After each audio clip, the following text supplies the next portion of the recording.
Welcome to our Instagram series, Perspectives in Play. I'm just going to wait a moment while we get our followers on. Perfect.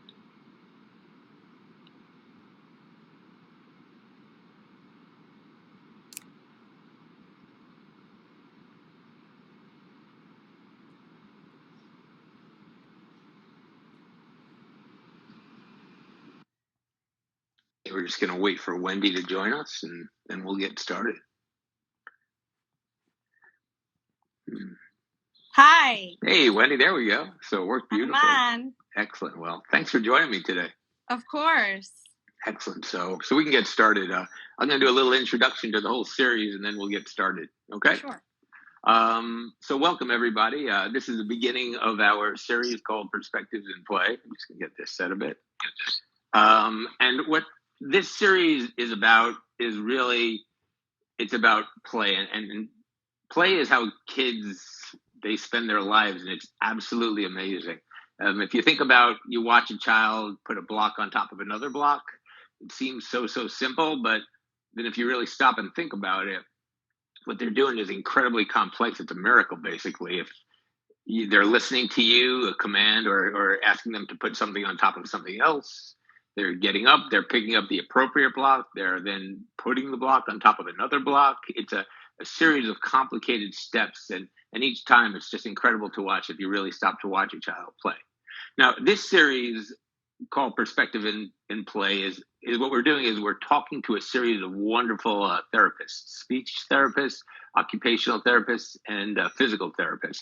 And as a doctor, it's one of my favorite things to do is to talk to therapists because they're just incredible. They have this incredible body of knowledge, and then what they do is they take it and it's just beautiful to watch how they individually apply it to each child in a different way. And I really was looking forward to having everybody be able to enjoy the conversations that I typically have with therapists, just to be a part of it. Usually therapists work with kids with challenges. What we're doing here is, the way we're looking at the world right now is everyone is learning in isolation or developing in social isolation. So in essence, it's a challenge that we're all encountering. So we've kind of framed the series as different therapists talking about working on children developing these skills while the world is a little bit different than it normally is. So we'll get to that in just a minute. Before I introduce Marcy, who's our speech therapist, who we're very excited to have, I just wanted to take a moment to point out 4 themes that I'd like everyone to keep in mind through this whole series. The first one is kids read parents' attitudes, and they know how you're feeling. So if you're not engaged, if you're distracted about something at work, if you're just upset at something that happened earlier in the day, super important to clear your head and get in the game before you get down and really play with your child. They'll sense it, and if you're constantly not there, they're going to know that you're not as invested as you could be, and they're not going to be as invested. So it's really important that you come to play, basically. The second thing is play the interesting opportunity for kids to have the opportunity to take risks. During early childhood, take sleep, for example, we're always asking for kids to figure out patterns and then apply those patterns. When you talk about play, again, they're figuring out patterns, but in addition to figuring out patterns and applying the patterns, we're also asking them to take risks and break from those patterns. So it's a really great opportunity for kids to explore beyond the idea of just learning patterns from their parents. The third thing that I'd mention, and it's an important thing, is to always let your kids from time to time take the lead. You want to kind of see where they're going to go with something. So if you're playing with them, don't always kind of jump in, kind of, they use the term helicopter parent. Take a moment, step back, see where they're going to lead the play, and then follow them. And then the last thing, which is easier said than done, being a parent myself, is it's really important to be flexible. A lot of times, and this applies beyond play, but it's just a good idea here too. A lot of times we have our own set agenda about what we want to happen. Let's take, for example, the stacking of the blocks again. Let's say in our mind, we want our child to stack 10 blocks. It's pretty much an arbitrary goal that we've set. And if we stick to that goal, but our child wants to build 6 blocks and then knock them down, all we're going to end up doing is ending up in a confrontation and an argument with our child. But if instead we're flexible and we realize that knocking them down, a child is experiencing a different type of development, and then you can work on cleaning together or shifting it in a different direction, you're going to take what would have been an argument because you had an arbitrary goal in your head, and being flexible and creating a new goal where you're working together to get to a new point. So those are 4, I think, important themes just to keep in mind whenever you're talking about any type of play with a child. So again, it's kind of the parental attitude and mood, 2, the opportunity to let your child take risks, 3, to let your kids be flexible, and 4, for you to be flexible. I'm sorry, 3, to let your kids take the lead, and 4, for you to be flexible when you're playing with your kids. Now, today I am really, really, really happy to be joined by Marcy Silver. She's an incredibly talented speech therapist who we work with all the time. And she's going to talk about the development from basically birth to the toddler years through to pre-K from the language perspective. We're going to do it today, and then what we don't get accomplished today, we're going to finish up tomorrow. So Marcy, I apologize for the long-winded introduction, but I'll give you the floor. Okay. Hi, Marcy Silver, speech language pathologist here in New York City. I'm licensed in California, Connecticut, and soon to be Florida. Because of the COVID, it's good to, be licensed wherever we can. Excellent advice. Play is flexible. And today I'm going to cover milestones. I'm going to cover toys to buy, and I'm going to cover red flags to look for, and then I'm going to answer your questions that were sent. Thank you so much. Those questions were fantastic. Yeah, excellent questions. Yes, excellent questions. So I'm going to, jump right in because time is of the essence. So when we think of communication, we don't just think of sounds or words. Communication is so much more than that. And I always hear, parents say, well, I asked the pediatrician how many words they have. So communication is so much more than just words. So today I'm going to cover the pre-linguistic sounds. I'm going to cover 0 to 2 today. And then tomorrow I'm going to be on again and covering ages 2 to 3, so 2 to 5. So, we'll see what we can get through. So I'm going to cover pre-linguistic sound development. I'm going to cover pragmatics in 0 to 2. I'm going to cover vocabulary, concepts, questions, both answering questions and asking questions, and then what these children need to do to be listening. And this is all age appropriate. I work with delay, I work with disorder, but I worked in a elementary school for Okay. Did you lose me? So I worked in an elementary school. So, before I know disorder, I need to know normal. So I'm here to help everybody understand what normal development is. Okay. So the first thing we're going to talk about is pre-linguistic. Now, the first thing we start at birth in communication is feeding. And I did a whole thing on May 28th about feeding. So if you need to connect on that, you can look on the website. So I'm not going to cover a lot on feeding, but that is communication. The first time the doctor puts that baby in your arms, you're communicating with that child. So we're going to cover what you hear at the first month of birth. You hear reflexive vocalizations. You hear crying, you hear burping, you hear coughing, you hear sneezing. Those are all communication. That's a pre-linguistic sound. And then we talk about at 2 months of age, you hear the cooing and gooing, they call it, the 2 to 3 months. Now, when they start drinking the bottle, they're swallowing. So they're like, so it's stimulating the back of their throat for velar sounds. So you're going to hear things like, so all of the back sounds are starting to develop around that time. Okay, so you're going to hear those back sounds at about 2 to 3 months, and that's called cooing and gooing. And then here we go, 4 to 6 months of age where you start to hear more sounds. Now, the reason is because from 4 to 6 months, you start to introduce solid foods. So the child's mouth development starts to change. So I always say feeding leads, the muscles we learn for feeding are the muscles we learn for talking. So they start to gain more control of their laryngeal muscles, their articulatory mechanisms, their lips, their tongue. They start to experiment. They start to squeal and make growls, and they also make raspberries with their lips because you're giving them pureed foods. So their lips are making the movements that they should for and prepare them for those P, B, and M sounds. Mama, baba, papa, da, da, ta, ta, right? So all of those sounds start to come in around 4 to 6 months. They're experimenting. Doesn't mean that, just because they don't have them, it doesn't mean, they're delayed necessarily.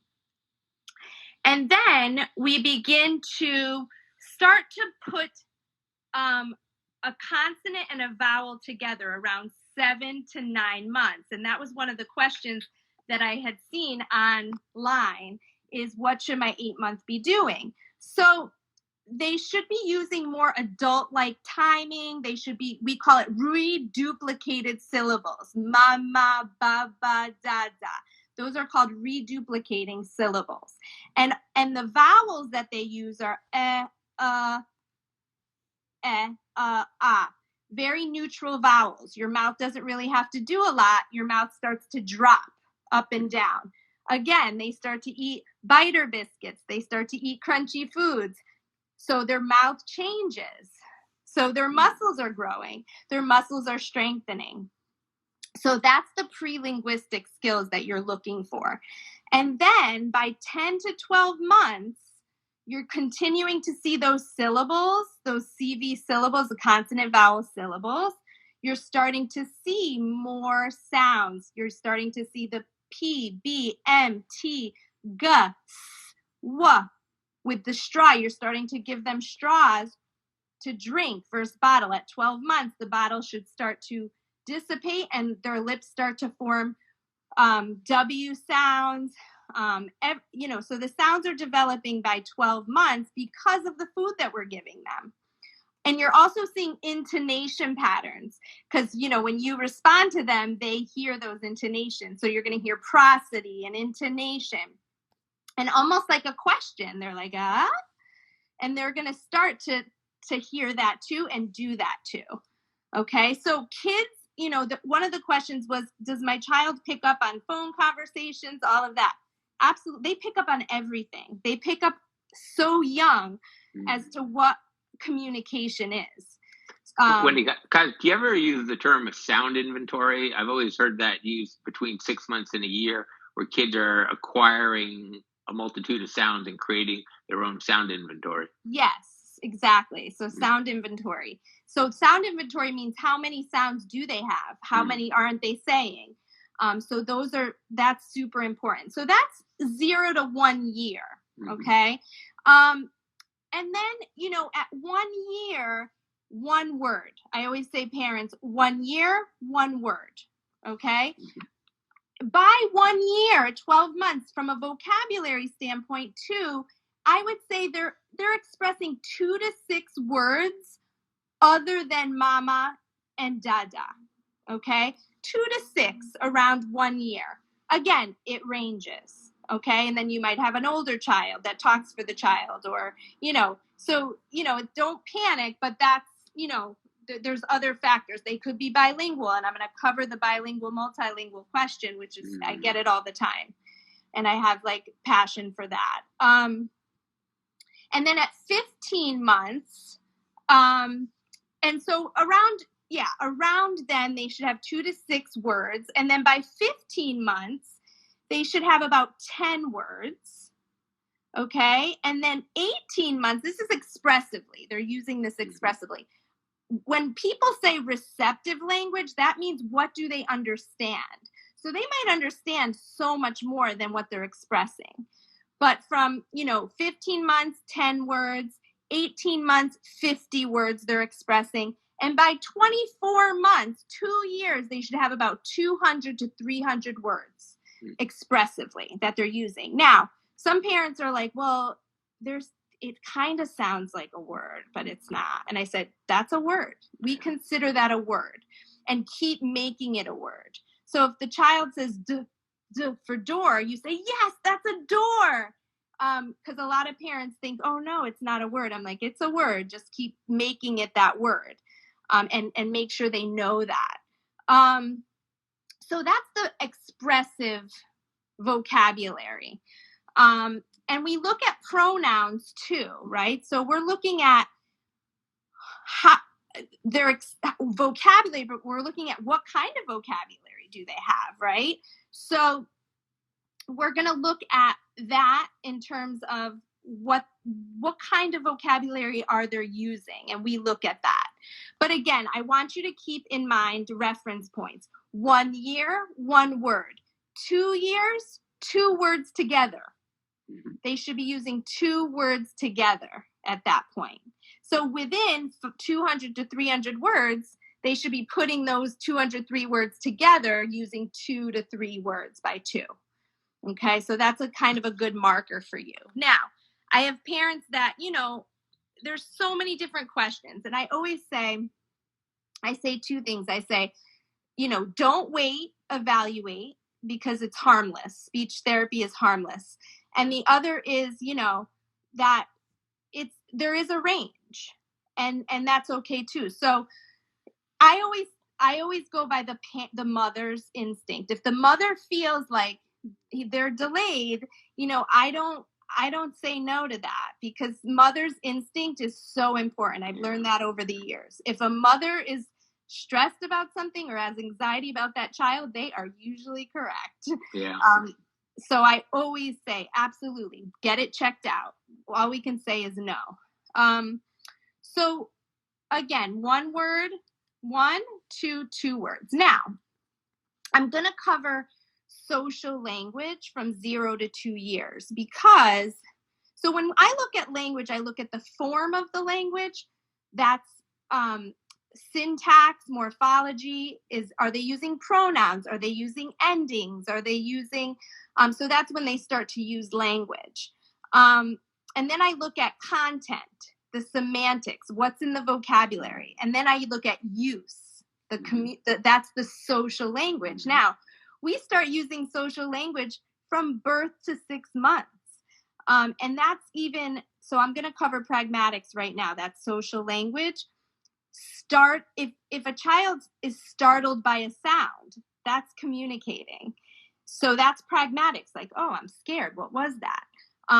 That's from birth to 6 months. Responding to a voice or a sound. They recognize your voice immediately. As soon as they're out, you start talking to them, they remember that voice forever. Turns head to a source. Absolutely, that's communication. Watching the speaker's face when spoken to. They are watching, that's communication. Another social cue, discriminating between strangers and familiar people. They can tell the difference. And that's why kids panic, like, oh no, they're leaving me, the sitter's coming, or, they can recognize that voice at the door. I'm always, confused for the babysitter. They're like, oh no, they're leaving me, leaving you with me. Crying when spoken to, stops crying when spoken to. That's communication, that's social language. Varying responses between family members. They might do something with you, but not with somebody else. That's social language. Smiling when spoken to. That's communication. These are from birth to 6 months. This is what they should be doing. Having a social smile, establishing eye contact, babbling to gain attention. Those are social cues that you should be seeing from birth to 6 months. Okay, from 6 to 12 months, they should be responding to no. So if that child's crawling and there's danger there and you say no, they should get that. Responding to names and images in the mirror. So they should be seeing themselves in the mirror and pointing to themselves and looking at themselves. They try to talk. They try to learn new vocabulary. Coos and squeals for attention. Laughs when playing with objects, another social communication cue. Smiles at self in the mirror. Copy simple actions. So clapping, that's communication. That's pragmatic. Peekaboo. Patty cake, peekaboo. 6 to 12 months, they should be getting that. And that's a red flag sometimes. Okay, they're not getting that. What's happening here? We want to investigate more. Shouts to attract attention, makes loud noises. That's social communication. And then once they're 1 to 2, they start to follow simple directions with a gestural cue, like you point, oh, give me the keys. They should go get them from 1 to 2. Waves goodbye. That's about 1 to 2, between 1 and 2 years. From 1 to 2 years, they tell you, oh, I'm wet. I feel wet. And then, just by 1 to 2, they start to do parallel play too. They start to play by themselves next to you. They might not engage with you, but that's parallel play. What else? Refers to self by name. So they start to get to know their name at that point from 1 to 2. And let's see, just bye, hi, thank you, please. Those are all pragmatic social language between the years of 1 and 2. And then they talk to themselves during play. So if you leave them in the crib, that's where they're getting their practice for language and speech, is in the crib. So, I know a lot of kids have pacifiers. We want to take those pacifiers out during those times because they need to hear themselves communicating to themselves and practice what they heard outside of there. Super, super important. And then they just practice intonation with each other. They engage in simple pretend play, like talking on the phone. They're mimicking what they see. They mimic what they see. So that's the pragmatic social language. And I feel like, that's something we need to focus more on here right now because of all the technology and things like that is getting in the way of some of these developmental things. I like what you said, put your phone down and engage with your child. I'm going to take a break and give you a list of the toys that I think are necessary for 0 to 2 years old. And the most important thing to remember is that it's not the toy, it's the person interacting that makes play worth it. I always say, the best therapist can do therapy with any object in front of them. They don't need a bag of toys. They could pull out a fork. They could pull out one ball. Yeah. You can have an entire speech session with one ball if you're a good therapist. Yeah. Same with a parent. I see some parents, I'm like, wow, are you a speech therapist? Just because of the engagement that they have with that child. So from 0 to 2 years old, I didn't want to miss this because I feel like parents want that list. The simpler the toy, the better the toy. Take out the batteries. These toy stores are trying to sell you a bunch of fancy toys. Take out those batteries. That child should be making that sound. We should be helping them make that sound. So a list of things, bubbles, stackers, blocks, mirror, musical instruments, balls, Jack in the Box, all the ones we used to play with years ago. Those are what are important. So these milestones will make it easy for you if you have these little tricks. And the simpler, the better. You don't need a full room of toys. They love the most basic toy, a box. Kids love boxes. empty. They'll figure it out. They do that. So very, very important. Yeah, I can't. Yeah, that's such a valuable point. Is that the simpler something is, the more kids.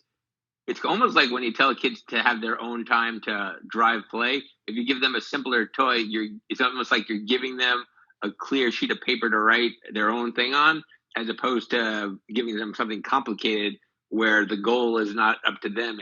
It's more the toy's coming with a goal. So the simpler you can make it, the better. I think that's a great point. Yes, and I heard this a while back. When you're going to buy a toy, you can use this acronym CAP, and that's create, action, pretend. Great. So children need to create, they need an action, and they need to pretend. Yep. And kids want to do what we're doing. They want to cook like we're cooking. That's why they have all these pretend things, made for their size, because they just copy what we do. Mm-hmm. So that's super important. Now, it's interesting. Books have gotten away from us because of the iPad. And let me tell you that literacy starts at age 3 months. When you buy soft books, those soft books, they like to chew and pat the books. That's an important literacy skill. They focus on large, bright pictures in a book. They share books with adults in routine part of life. So from 3 to 12 months, that's literacy. And then as they get older, from 1 to 2 years, they start to recognize certain books by their covers. They listen to simple stories. They listen to songs. They listen to rhymes. That's literacy. They like to turn the pages. We don't have pages on iPads, and they're like flicking, and that distracts them from the language and the attention. And then, labeling the books. Wait, Marcia, I apologize. Sure. When you say when you're online and you click, you're taking away, but when you're turning the pages in a book, it's not. Is that what you're saying? Yeah, and it's tactile, it's sensory. Exactly. They need to feel. And they should be attending to a book for about 2 minutes. 1 to 2 year olds, 1 to 2 minutes. Same thing with timeout. They're bad, 1 minute. 2 minutes if they're 2 years old. So those are kind of the things, like 1 year, 1 word, 2 words together, 2 years. So I try to give you tricks like that so you can remember. And then from 1 to 2 years, they start to point and label pictures independently. They start to pretend to read books. So they're, again, if you're a reader, they're going to pick up on that and be like, oh, mommy's reading, I'm going to read too, So those are literacy from 0 to 2 years old. Really, really important. And then we look at concepts, understanding. Concepts are understanding language. What do they understand? So from 1 to 2 years, they should be following simple spatial directions, such as in and on. Okay, so that's why these toys are huge, stackers. In the cup, out of the cup, under the table, over the table. So in and on, they should be getting, put the block on the cup. Put the cup on the sofa. So these are skills that they should know 1 and 2 years old. Understanding another. This is another toy.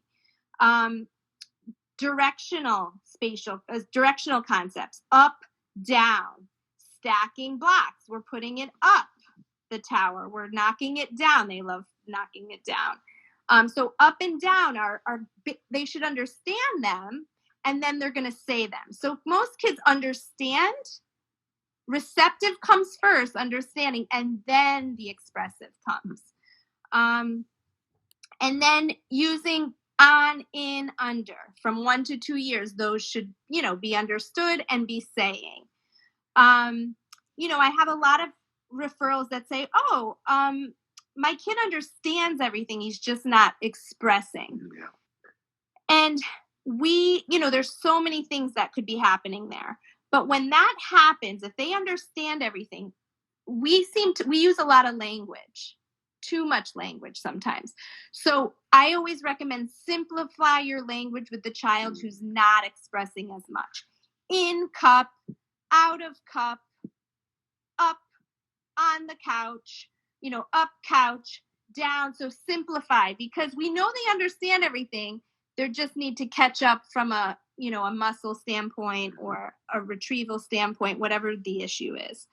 So that's concepts. That's understanding language. Okay. And then we look at what are they, because we ask a lot of questions, adults, to them. Like just so many, right? We're constantly, what is this? What are you doing? And we're firing questions at them all the time. And I am, we'll get into that about when you're playing with the child, but commenting and modeling are much more effective than drilling the child with questions. Yeah, that's true. So, so the questions that they should have between 1 and 2 years is, where's daddy? So they should be able to answer that question. Where's daddy? So they point to them or over there. So answering questions is understanding. And then asking questions is expressive, just so you know the difference. So another one is, do you want milk or juice? That's another question they should understand between 1 and 2 years old. So giving them choices and them saying the choice. And then they should know where questions, where's the ball? And they point to it in a picture or, in the room. What's this? They should be able to say the word. And then just answering yes, no questions, either with a nod or a response. So yes, no questions seem so easy, but they're really, if a child's not getting that, that's important that's a red flag. Does your child answer yes or no questions, either with a shake of a head or a nod? And at what age? At between 1 and 2? Yeah, between 1 and 2, they should be getting that. They should be understanding that. So really, really important. So I would say where questions are important, because you think about the prepositions that we're using when we're playing with these toys. And then what questions? So they're objects, labeling objects, and then yes, no questions. Those, without a doubt, 1 to 2 years should know. Now, 1 to 2 years asking questions. What questions do they ask? They ask, what's that? So that's 1 to 2 years. They use rising intonation. You'll hear the rising intonation between 1 and 2 years. They start to understand, questions, we rise. And then, they become more, well-versed in the asking and answering. But that's just sort of, something to give you as a reference. Okay? And then I'm going to cover listening, because listening is also a communication skill. And these days, we're so overwhelmed with technology, news, toys, scheduled events, that sometimes we don't even teach the child to listen. Just practice listening. I mean, we all could use some listening skills these days. So birth to 3 months, they start to, again, I said startled by sound, discriminate speech sounds from non-speech sounds, a sound outside. They recognize their parent's voice. They smile and quiet when spoken to. So if they quiet as soon as they hear the voice. So that's starting to listen. And then they start to decrease or increase sucking behavior in response to sounds. So you'll start, like if they hear you and they'll suck on their tongue.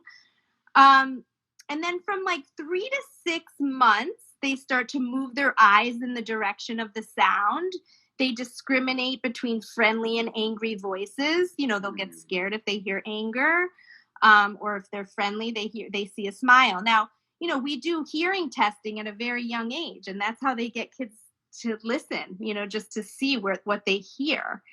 And then they react to change in voice. They attend to music and toys with sounds, and they listen to a speaker and watch the speaker's mouth and face. So always communicate with your child face to face. Try not to scream across the room. Get in their face, no matter what age they are. They need to understand that we make eye contact, we look at each other, we communicate that way. And then from 6 to 12 months, they start to respond to sound that they don't see. It's not visible. They respond physically to music. They start to dance and move to the music. They stop an activity when they hear their name. 6 to 12 months. So, I get a lot of kids that I get referred to that don't respond to their name when they don't look. It's very inconsistent. So that should be by 6 to 12 months. And that's a 6-month time that child should be looking when they hear their name. And then they recognize words for common items. And then they understand simple requests like sit down. That's a 6 to 12 month thing. They understand that. And then, of course, listening from 1 to 2 years follows one-step directions with cues. Sit down. Come here. Give me the bottle. Those, give me the cup. Those they can follow with cues if you give them a hand signal. Understanding simple questions. Where is daddy? They point to names pictured in the book. So, point to the apple.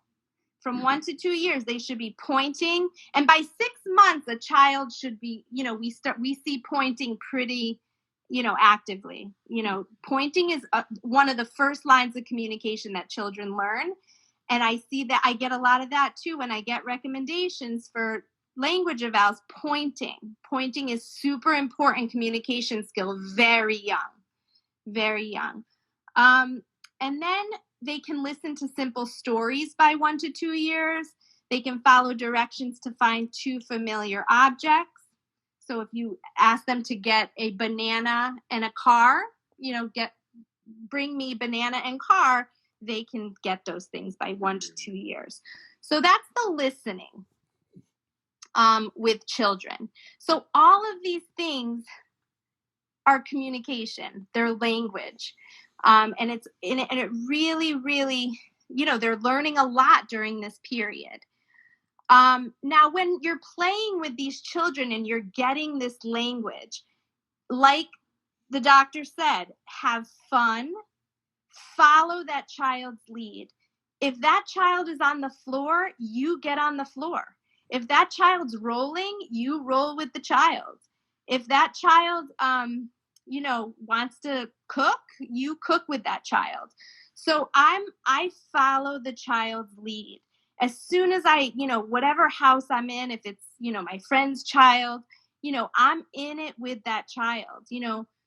We don't realize how much value we have on that child. I mean, I can't believe how many kids give me like a picture at the end of my session, or they give me, a stone to take home. And it's like, I can't lose that stone. I have to put that on my refrigerator and they just get so excited, So our attention, we don't realize, especially in our busy world today, how much our attention is needed by them. They love it. They want us in their life. So when you're playing with them during these years from 0 to 2, you're their toy.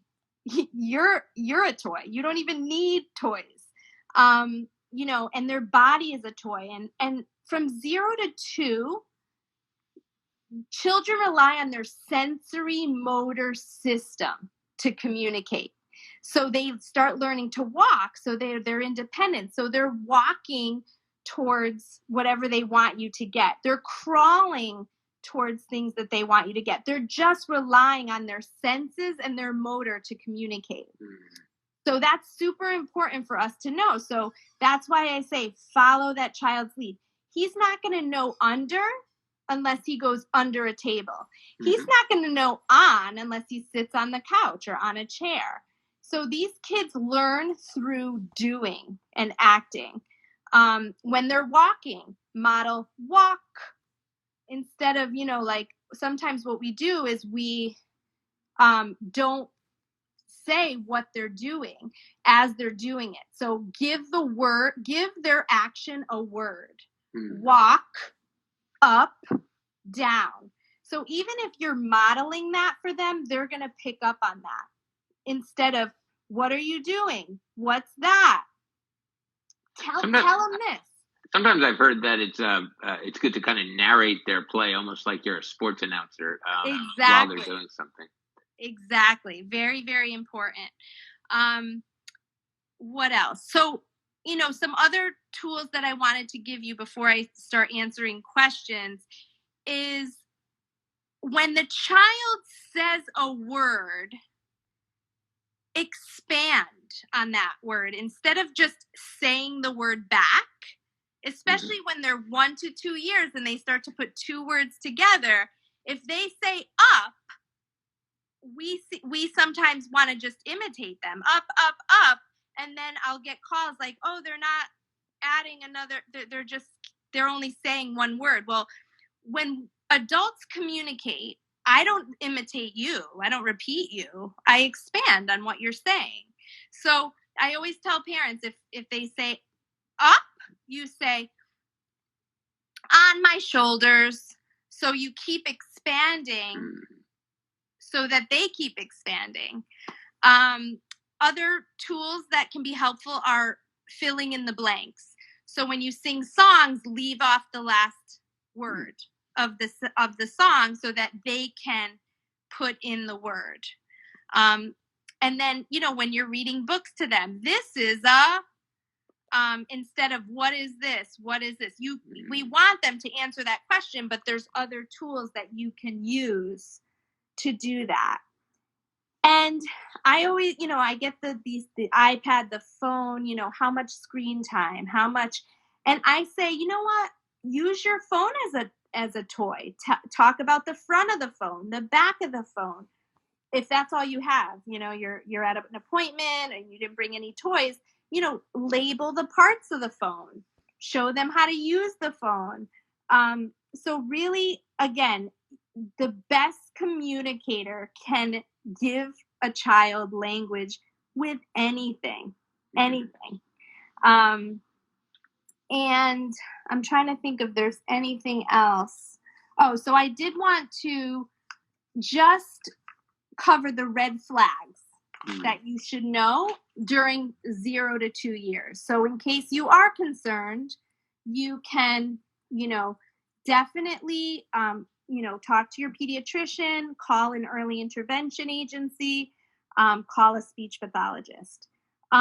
So the red flags in communication for 6 months if a child at 6 months isn't laughing or squealing or isn't looking towards new sounds, we want to, investigate. Maybe it's, get the hearing checked, go to an ENT, those kinds of things. At 9 months, if there's limited or no babbling and does not indicate happy or sad at 9 months. So if, they're not laughing or they're not, there's just a flat affect, just things to be concerned about. And from 12 months, if they're not pointing to objects, so pointing. And if your kid's not pointing, just wrap your finger around their hand and practice pointing with them, because it could be a fine motor thing where the OT will cover that. And then does not use gestures such as waving or shaking a head. And what I was talking about, those yes, no questions, simple question, that's what they should be doing by 12 months. And then 15 months, if they're not using their first word, if they're not responding to no or bye-bye. And then at 18 months, if they're not using 6 to 10 words consistently and does not hear or discriminate sounds well. And then at 20 months, if they're not using at least 6 consonant sounds, and not following simple directions.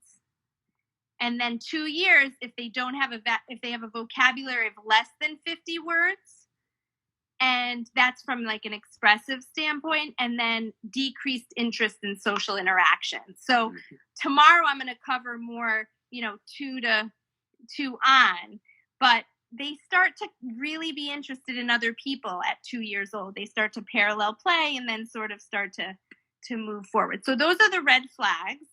And I'm sure we have questions. So I'm just going to cover the questions. Okay. Well, I'm going to add a couple things on. Then we have about 10 minutes, which we'll do the questions today, and then maybe save some of the topic questions for tomorrow. Sure. But just a couple things that you said to reiterate. One is the concept of using some kind of scaffolding, using what kids already know to teach new things.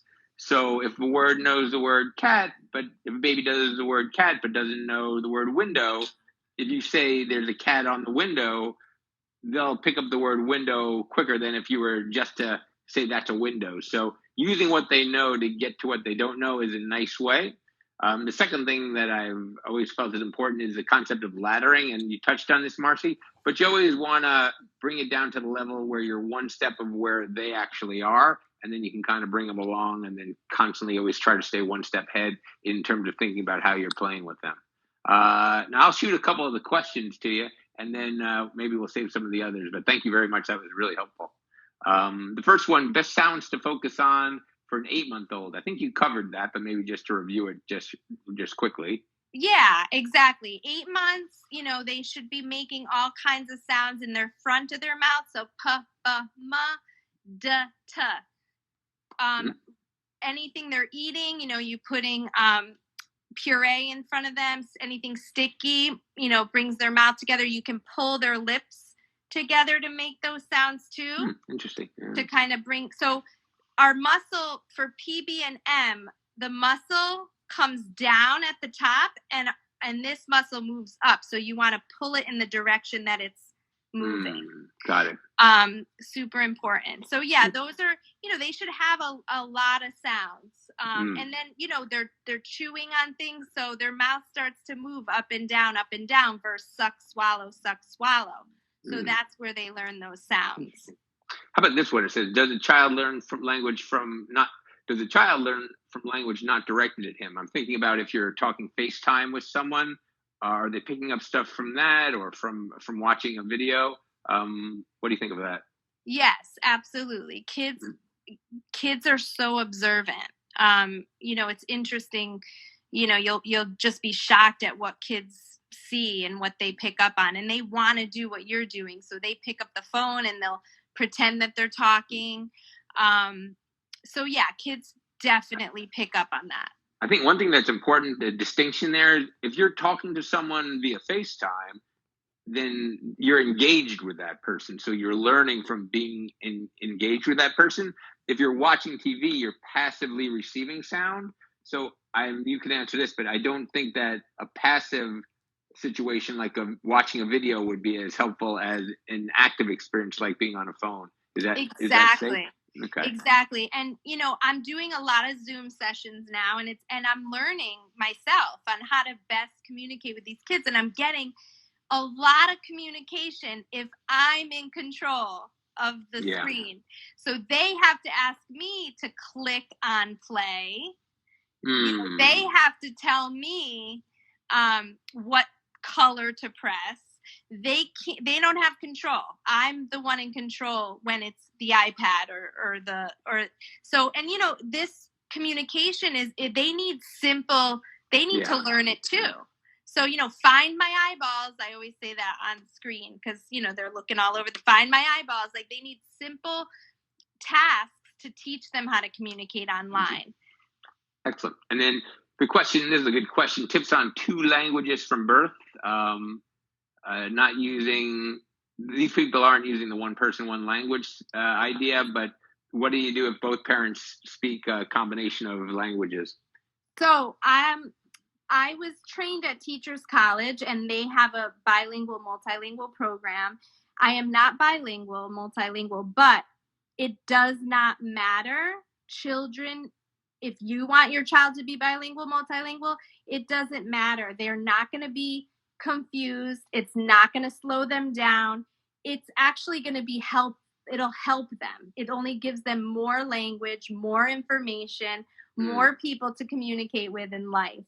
Even if they have a diagnosis, even if they're diagnosed with something, that doesn't matter. The most important advice I can give you is speak your language to them. So they need the best language model. So if you speak Spanish and you speak broken English, it's better to speak Spanish to them. And then the person who speaks English. And so that's my recommendation. And there's different types of bilingualism, so on how to approach it. So some parents, one parent speaks one language, one parent speaks the other language. Sometimes the school does one day of Spanish, one day of English, or whatever, one day of Chinese, one day. So there's so many ways to do it. There's even, you say something in Spanish and then you say something in English right after. There's so many different ways, but it's not detrimental to the child's being at all. And unfortunately, in America, I've found, even in New York, which is such a metropolis, that teachers will say only one language, and that is not true. Very important for us to not say that they should not be speaking another language. It's your culture, and you keep it in your family, and you keep doing that, as is. Excellent, yeah. How about this one? There's a 2-month-old, and is it important to teach when talking to them, or just to talk to them? I think what's natural to you, just be natural with your child. There's teaching moments, and then there's just being and following that child's lead. And even when they're little, talking to them, reading to them, even when they're in your womb, that they still hear things. They hear, so you can do a combination of both, and it's not going to ruin them or, hurt them. And this we get quite a bit, but someone says the parent keeps saying ma, but the child won't repeat the ma, but they'll do all sorts of other sounds. Yeah, and I think, it's always that way. That child, the mom wants to say mom, he's going to say dad. The first word is always dad, right? So they're going to say it when they say it. I have some kids that say these large words like Harry Potter before they say me. And so it's what drives that child, what's their interest. They're going to say that word before they say anything else. So they will get it. You just keep modeling it for them. Great. And the last question might be better for tomorrow, but a 3.5-year-old, is that too late to learn a native tongue if you haven't spoken it yet? Not at all. No. You can introduce it anytime. So from 0 to 12, when children go through puberty, it's much harder to learn a language. Your brain isn't as plastic anymore and moldable. You mean after 12? After 12, yeah. During puberty. So it's they call it the critical period. But just know that any bilingual or multilingual child will go through a silent period. Doesn't mean they don't understand. Doesn't mean they're, confused. They're figuring out the language. So whatever age they learn, even, when kids start 2 is kind of 2 years old. If they're learning 2 languages, sometimes they go through a silent period. Not to be alarmed. And that's how us speech therapists distinguish the difference. We might get a bilingual kid and say, it's just a silent period. Yeah. Well, that's great. I mean, thank you again for everything. It was tremendous talk. I'd like, again, this is Marcy Silver. If you have any questions or you need anything in the world of speech therapy, I'm sure she'd love to help you, or you can reach her through our practice. Again, this has been a part of our series. The first one has been tremendous, which is going to be Perspectives in Play. And I'd also like to say it's a part of our program called thefirstmonth.org. Since this is a subject area, that's premier pediatrics program for helping people make the transition from pregnancy to parenthood. And this is kind of the development component of that. So I would check out thefirstmonth.org if you have a chance. We have a lot of wonderful information on there as well. Marcy, have a wonderful rest of the day, and I'll see you again tomorrow. Thanks for your time. Thank you. Bye.